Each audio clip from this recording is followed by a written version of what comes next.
Chers amis, merci de nous rejoindre. Au moment où vous avez choisi de nous prendre en route, vous allez découvrir dans un instant une personnalité qui est engagée, c'est le moins que l'on puisse dire. Alors nous allons parler laïcité, bien sûr, vous en doutez, elle tenait particulièrement aussi à cœur à Henri Lafontaine. Nous allons parler des conditions d'une paix civile et sociale, où ça, en Iran, mais aussi chez nous. Ava Bassiri, notre invitée, est cofondatrice d'un centre laïque irano-afghan, afghano-iranien, avec Laylouma Sadid, que vous avez déjà découvert cette année et qui est lauréate du prix Henri Lafontaine. Nous allons parler de la femme en Iran, de la laïcité, du statut de ce pays et de ce qu'il faut faire pour rendre les populations conscientes d'une laïcité qui pourrait être parfaitement peut-être leur avenir. Bonjour Ava. Bonjour Eddy. On se retrouve avec tout d'abord une association que vous venez de cofonder parce qu'elle n'existait pas forcément. Vue d'ici, elle paraît logique. Vue d'Iran, est-ce qu'elle est tout simplement en mesure d'un jour d'être connue ? Oui, en Iran, oui, on est en mesure d'être connu. La chose qui est importante d'abord, c'est essayer de faire comprendre à la communauté iranienne ce qui est le vrai sens de la laïcité et non le sens que ça retrouve en Iran. Justement, dans le cadre de la République islamique, on a des situations où, par exemple, l'Holocauste, il n'a jamais existé. C'est une histoire inventée par Israël et les États-Unis. Et alors, la signification qu'on donne à la laïcité en Iran n'est pas vraiment avec ce qu'il est en vérité. Mais ce problème ne se figure pas seulement en Iran, on le voit aussi très bien ici dans nos communautés, même non iraniennes, les communautés de culture musulmane, où la laïcité, c'est l'islamophobie, c'est l'athéisme. Et en fait, c'est ça qu'on essaye de combattre, de faire comprendre qu'on peut parfaitement être religieux, musulman, chrétien, juif, mais être laïque et s'accrocher aux valeurs laïques. Ce qui nous mène à l'humanité, l'humanisme, à l'universalisme, et qui est le pilier de, quelque part, la paix internationale. En fait, Iran-Afghanistan, frontière commune, mais aussi maintenant une certaine forme d'identité de régime. D'un côté, les talibans, étudiants ou réputés tels coraniques, légitimistes et conservateurs. D'un autre côté, un régime, celui des mollahs, qui, bien sûr, est associé à une république formelle avec un président, un gouvernement, etc. Mais on sait que c'est le guide suprême et les mollahs qui donnent le là. Ça veut dire que des deux côtés, c'est un régime religieux. Oui, exactement. C'est tous les deux des théocraties, des dictatures aussi. Et en fait, ce qui se passe maintenant en Afghanistan, il faut dire à nouveau, c'est carrément une répétition de l'histoire. C'est 1979, la révolution iranienne, prise de pouvoir des mollahs. Il y a des situations très similaires. En 79, après prise de pouvoir des mollahs, d'Ayatollah Khomeini, ils ont bien dit aux médias que voilà, les fonctionnaires, les gens qui travaillaient pour l'État pouvaient repartir au bureau et reprendre leur boulot. Et c'est ce que les gens ont fait. Mais une fois arrivés au bureau, ils ne pouvaient pas rentrer dans leur propre bureau. C'était dit dans les médias, mais ce n'était pas vrai. Et on voit ça en 2021, en août, quand le Taliban a repris le pouvoir. On a eu plein de mêmes situations, des femmes où ils avaient dit vous pouvez reprendre votre vie quotidienne, mais dans le cadre. C'est-à-dire, alors là, il y a des femmes qui ont mis leur voile, qui peut-être ne mettaient plus, mais ils ont recommencé à mettre leur voile et aller au boulot. Et c'était le même histoire, avec la seule différence que l'un, c'était en 79 en Iran, et ça, c'était en 2021 en Afghanistan, oui. La femme en Iran, 1979, ça semble déjà très loin. Ça fait quasiment un demi-siècle, Ava Bassiri. La femme en Iran, on ne peut pas dire qu'elle n'a pas de place dans la société. Il y a des femmes qui sont très en vue, qui occupent un certain nombre de fonctions. Il y a des femmes très diplômées aussi. Mais quelle est la place qui peut être réservée à la femme dans la société iranienne? La femme, elle sera toujours mise en bas des pieds des hommes. Ça veut dire, au niveau d'études et tout ça, heureusement, il n'y a pas de problème. On peut étudier et il y a beaucoup de femmes qui ont fait des études, des très hautes études même. À ce niveau-là, il n'y a pas de problème, mais vraiment arriver au même niveau qu'un homme, qui est possible ici. On peut avoir un Premier ministre femme, on peut avoir le directeur de l'université qui peut être une directrice. Tout ça, c'est possible, mais c'est ça qui n'est pas possible. En fait, il n'y a pas d'égalité du tout. En Iran, pas de Premier ministre possible? Première ministre femme, je pense en théorie, ça serait possible, mais en pratique, non.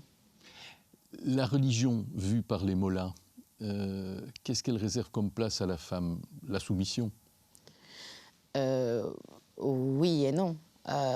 Selon mon propre avis, oui, bien sûr. Mais après, quand on regarde, le problème ici, c'est que souvent, parce qu'on parle d'une république islamique et qu'il y a le mot islam dans islamique, il y a des mauvaises interprétations. C'est-à-dire que le monde de musulmans, ils vont prendre ça comme une attaque. Et alors, ma réponse est oui, quand il s'agit des règles d'un pays qui soit islamique, où il y a la soumission de femmes. Mais bon, c'est ouvert à interprétation selon les musulmans.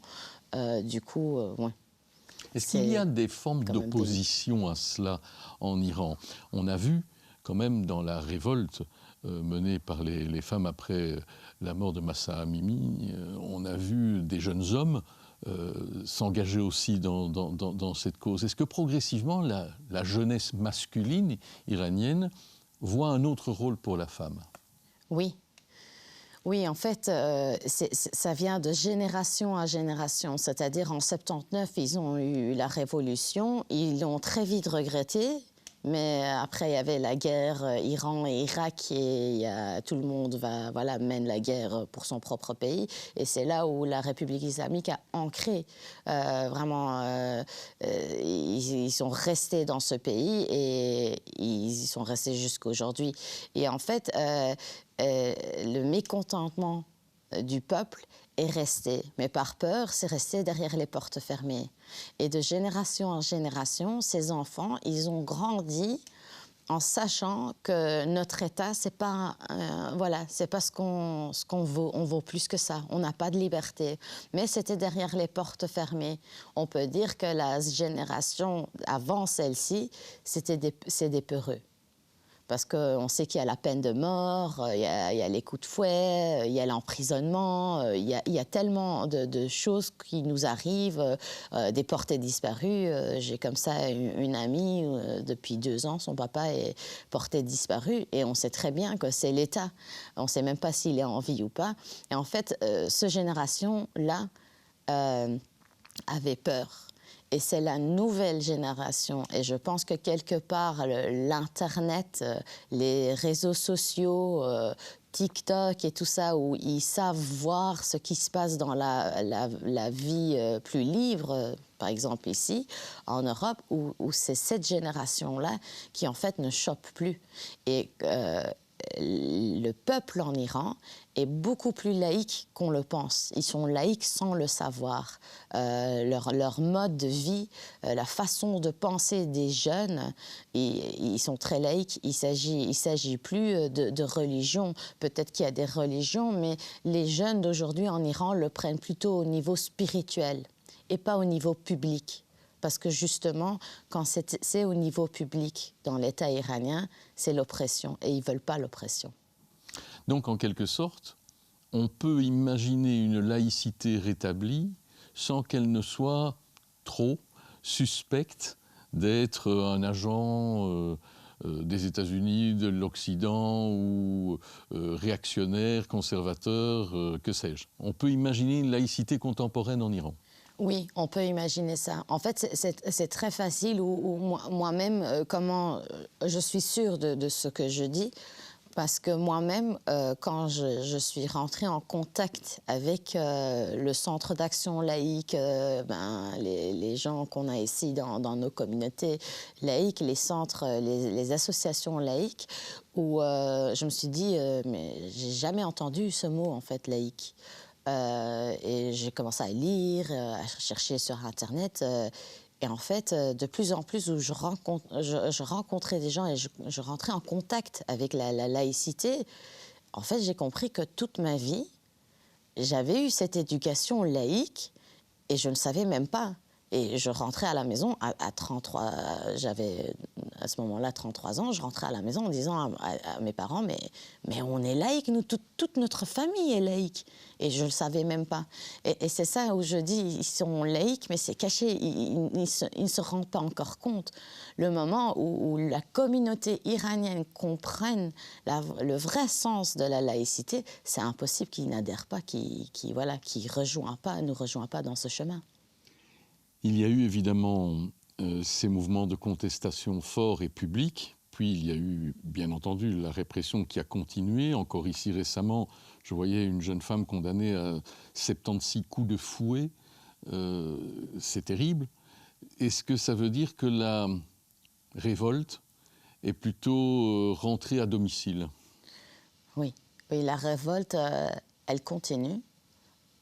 Mais vraiment sous autre forme. C'est-à-dire, les femmes essayent de ne pas se voiler. Ça veut dire derrière le volant, ils ne le mettent pas. Il y a des endroits spécifiques dans des grandes villes. Il faut un peu imaginer ça, par exemple, avec Bruxelles, on a l'avenue Louise et la galerie Louise. Dans ces endroits-là, ils ne mettent pas du tout. Voilà. Et l'État, pour le moment, ils disent pas grand-chose. Mais c'est vraiment dans des endroits spécifiques. Maintenant, par exemple, dans la voiture, on doit être voilé. Et du coup, ce qui se passe, et c'est là où on voit qu'il y a encore ce révolte, c'est qu'il y a des caméras intelligentes qui prennent des photos, ils sont identifiés, ils reçoivent des messages de l'État où ils disent que voilà, cette date-là, cette heure-là, on vous a vu, on vous donne un avertissement. La deuxième fois, on vous appelle au commissariat de police. La troisième fois, on vous prend votre voiture. Mais j'ai beaucoup de contacts avec des femmes en Iran et elles s'en foutent. Elles continuent. Ils ont commencé à chanter. Par exemple, les femmes ne peuvent pas chanter. Et elles commencent à chanter partout, dans les rues, dans les cours de mosquée. Et en fait, elles continuent. Elles ne peuvent pas chanter? Les femmes ne peuvent pas chanter, elles ne peuvent pas danser. Et même, grande surprise, le problème devient aussi pour les hommes. On a comme ça un monsieur il avait plus que 70 ans, il l'a encore, qui est au nord de l'Iran et qui travaille dans le marché de poissons, parce que là, il y a la mer et c'est très connu pour leur marché de poissons. Et cet homme a commencé à chanter une chanson qui fait pas mal, hein, c'était pas politique, chanson, et il dansait, les gens applaudissaient, et il a été emprisonné, un homme. Parce qu'en fait, la République islamique n'est pas d'accord avec le chant, la danse, la joie. Quelle pourrait être, selon vous, l'action prioritaire à mener pour votre centre? Votre centre, je le rappelle, avec les Loup Massadid, vise l'Afghanistan et l'Iran, on disait beaucoup d'identités communes. Quelle pourrait être la première action à mener pour tenter de leur faire comprendre votre action d'abord, votre existence et le fait qu'ils puissent y adhérer? Oui. Alors, les actions, c'est vraiment sur différents niveaux. Alors, nous, on a grosso modo, trois parties qui sont liées au centre laïque iranien, afghanistan de Belgique. Une partie, c'est vraiment envers les communautés non iraniens et non afghanistani, c'est-à-dire à fédérer les gens des différentes associations, des différents partis politiques pour faire comprendre la situation dans nos pays. Voilà. Vous faites du lobbying, en gros. Voilà, du lobbying. Et d'autre côté, pour nos propres communautés, oui, c'est à travers des séminaires, à travers des petits vidéos, des clips qu'on va faire. Et puis, il y a la troisième branche où on va effectivement aussi aider les gens en Iran et en Afghanistan, surtout les enfants. En Afghanistan, on fait ça avec des écoles souterraines qui sont pour les filles, puisque les filles ne peuvent pas aller à l'école. Et alors, ça c'est la branche de Lailou Massadit qui fait ça. Et puis, et ma branche à moi, c'est vraiment les enfants qui sont malades, qui ont des problèmes financiers. Il faut savoir, en Iran, si tu n'as pas d'argent, l'hôpital ne t'accepte pas si tu ne payes pas. Il faut d'abord payer pour pouvoir rentrer. Et alors, comme je disais, j'ai beaucoup de contacts avec des gens en Iran. J'ai comme ça des gens qui travaillent à l'hôpital qui peuvent identifier des parents qui sont venus avec des enfants qui ne pouvaient pas rentrer à cause des problèmes financiers, qui, nous, on essaye de les retrouver, rentrer en contact avec eux et voilà, leur offrir de l'aide. Ça veut dire que comme ça, on touche un peu au peuple iranien en Iran, puisqu'on les a quand même aidés, sauvés. Ça peut les influencer à essayer de comprendre qui on est. Et puis on a la communauté ici, oui, plutôt à travers des séminaires et tout ça. Quelles pourraient être, Ava Basseri, les conditions de la paix civile en Iran? La disparition du régime, son évolution, comment est-ce qu'on peut imaginer les choses? Oui, ça encore, il y a différentes opinions là-dessus. Il y a des gens qui disent si la République islamique reste, mais qui respecte plus les droits humains, pourquoi pas? Mais après, il y a la branche qui dit non, la République islamique doit disparaître. Et puis là, on tombe encore dans des situations de droite et de gauche, de royalistes, de communistes. Et en fait, il n'y a pas d'unité. Et là, encore une fois, on voit que quelque chose comme la laïcité, ça peut être la solution. Parce que ça veut dire qu'on ne parle ni de droite ni de gauche, on ne parle pas d'une république islamique, surtout d'une théocratie, on parle de la laïcité. Et encore une fois, c'est une preuve que c'est urgent et que c'est important. Cette laïcité dont vous nous avez dit, Ava Basseri, que, selon vous, les Iraniennes et les Iraniens la pratiquent en fait sans vraiment le savoir. Est-ce que, par exemple, de ce que vous savez, de ce que l'on n'enseigne forcément pas à l'école officielle, mais dans les familles là-bas sur place, est-ce que cette façon de vivre un peu à la laïque est quelque chose dont on discute, ou bien est-ce que simplement on n'a pas conscience du tout de ce que ça peut représenter? En fait, je pense plutôt qu'on n'a pas conscience. C'est des choses qui vont de soi. Ça veut dire que les gens ne sont peut-être pas musulmans, mais qui n'ont pas de problème de coexister, cohabiter avec des musulmans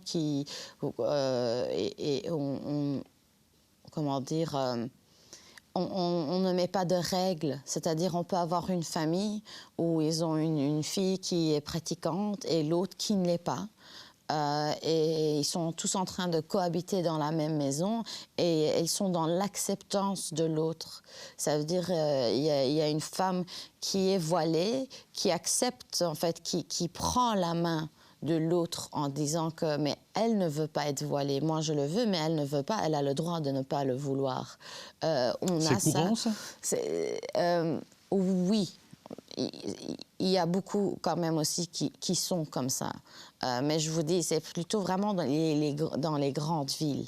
Après, on a aussi les femmes qui sont pro-République islamique et quelque part travaillent pour la République islamique. C'est les femmes qui sont en tchador, le long tissu noir, et qui sont dans même les métros et tout ça, qui filment des femmes qui sont mal voilées pour les dénoncer. Ça, il y a aussi, oui. En fait, vous disiez, il y a peut-être des familles ou des membres des familles qui ne sont pas musulmans. est-ce que ça veut dire qu'ils adhèrent à une autre religion, le masdéisme ou d'autres religions de courant, ou est-ce qu'il y a véritablement un moyen en Iran aujourd'hui d'être informellement, évidemment, non religieux? Alors les gens en Iran sont obligés, oui, de suivre les règles islamiques. Par exemple, le ramadan, c'est pour tout le monde. Je connais beaucoup de gens, surtout des hommes, qui fumaient par exemple dans la rue une cigarette ou qui buvaient de l'eau et pendant les heures qu'on ne pouvait pas et qui ont eu 75 coups de fouet justement pour ça. Alors les règles, c'est pour tout le monde. C'est vraiment derrière les portes fermées qu'on les suit pas. Oui. Ce qui veut dire qu'on vit sous les obligations religieuses islamiques, mais qu'on peut éventuellement, à titre personnel, avoir des convictions très différentes, religieuses ou agnostiques. Voilà, oui. Et il faut savoir que l'Iran a toujours été musulman. Et c'est ça qui est très, très important à savoir. Et aussi, ce qui est très important pour moi et l'Aïlouma, avec notre centre laïque iranien afghanistani, c'est dans aucun sens attaquer les musulmans.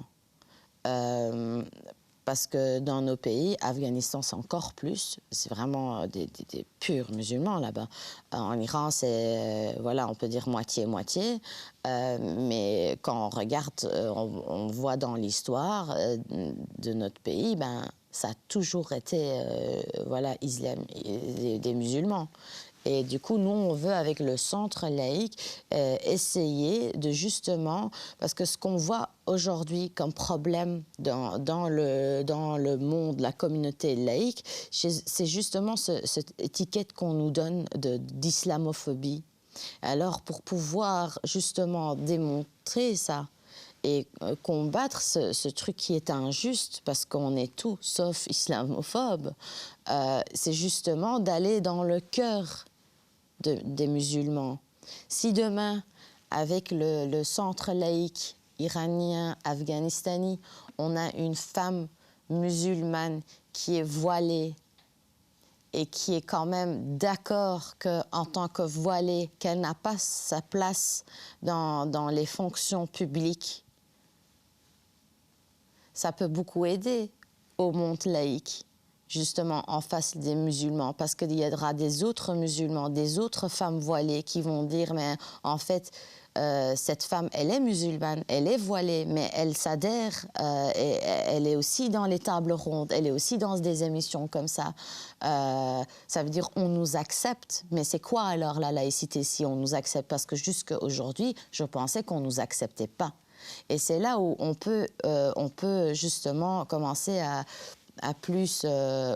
grandir la communauté laïque, justement. Et qu'il y a des musulmans, j'en connais des musulmans voilés, des femmes voilées, musulmanes voilées qui disent non, si l'État ne me permet pas de faire certaines fonctions, je ferai une autre fonction. Il y a tellement de boulot, si je ne peux pas être au Parlement, ça va, je ne ferai pas ce boulot si je tiens à la voile. Et sinon, je l'enlève et je le ferai, ce boulot. Voilà. Quel est l'accueil qui est réservé à votre centre, même dans les communautés iraniennes de l'extérieur, on va dire, parce qu'il y a forcément une communauté iranienne et afghane ici, maintenant, dans nos régions. Bien sûr, une bonne partie ont fui le régime, pas tous. Quel est l'accueil qui est réservé? Est-ce que c'est de l'indifférence? Est-ce que c'est de l'adhésion? C'est qu'en fait, on ne s'est pas encore ouvert à ce point. On a commencé très récemment. On a inauguré en novembre et voilà, il y avait les fêtes et tout ça. Et maintenant, on va commencer à se lancer.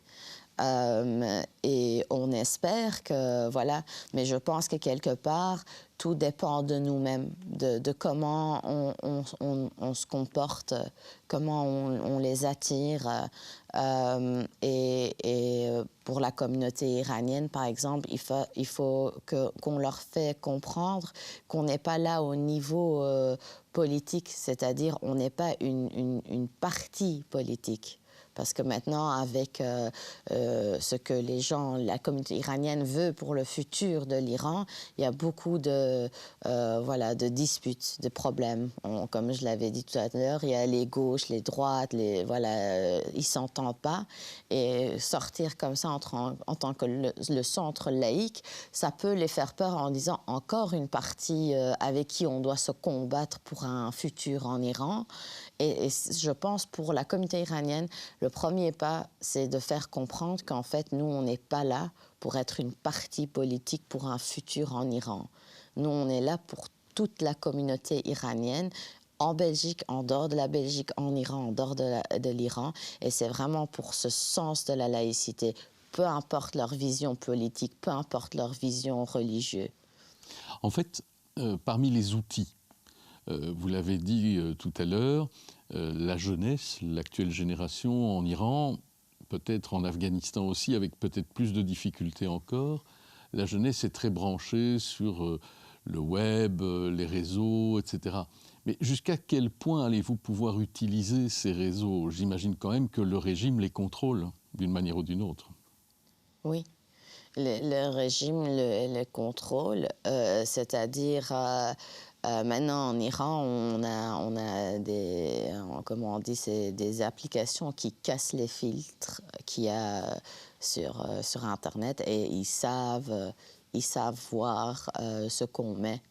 Et ici, en fait, ce que nous, on va faire, on aura une branche qui va s'appeler Speak Up by CLIAP. Et Speak Up, ça veut dire parlons-en. Parle-en.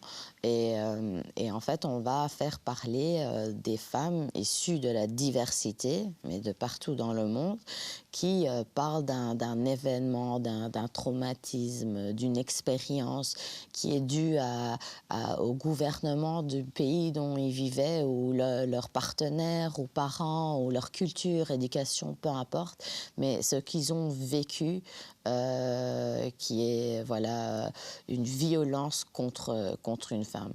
Et c'est ces vidéos-là qu'on va essayer de faire aussi distribuer, circuler, pour justement faire connaître notre nom, pour justement attirer les gens et pouvoir à travers des différents séminaires et organisations, leur voilà, faire comprendre et adhérer au centre. Quelque part, l'expérience que les gens ils ont avec nous, c'est ça qui est important. Je pense que moi-même, si je vais, par exemple, je suis membre du collectif Laïcité Yallah, si moi, j'y vais à chaque événement, c'est parce que j'ai eu cette expérience avec cette équipe qui est formidable et qui deviennent comme ta famille. Et ce n'est pas à cause de moi, c'est à cause des membres qu'il y avait, les fondatrices qu'il y a, le fondateur qu'il y a. Avec ce que j'ai vécu avec eux, ça m'attire et ça fait que je continuerai toujours à y aller. Et je pense, pour moi, le collectif Laïcité Yallah, c'est un parfait exemple que j'ai pu vivre et j'espère pouvoir faire pour la communauté iranienne où ils vont se sentir à la maison dans ce centre laïque. J'imagine, Ava Basseri, que vous êtes devenu, comme Laylouma Sadid pour le régime afghan, vous êtes devenu quelqu'un à surveiller. On imagine que l'ambassade n'ignore rien de l'existence de votre collectif, de votre centre laïque. Est-ce qu'on vous a déjà fait sentir que vous étiez plus ou moins surveillé? Oui. Oui, on m'a déjà fait sentir que je suis surveillée. Il y a des menaces qui vont avec. Malheureusement, leurs gens ne sont pas seulement en Iran, ils sont aussi en Europe. J'ai une personne, par exemple, qui depuis plus qu'1 an comment dire en français? Vous menace? Me menace, qui est à peut-être 150 km d'ici et qui sait où je suis. Justement, on a des événements, on invite, on est sur les réseaux sociaux. Vous avez peur? Non. J'ai pas peur. Parce que si j'ai peur, je vais commencer à me taire et je ne suis pas prête à me taire. Et que je pense souvent aux femmes en Iran. Et si elles savent faire ça, alors moi, je peux faire ça aussi.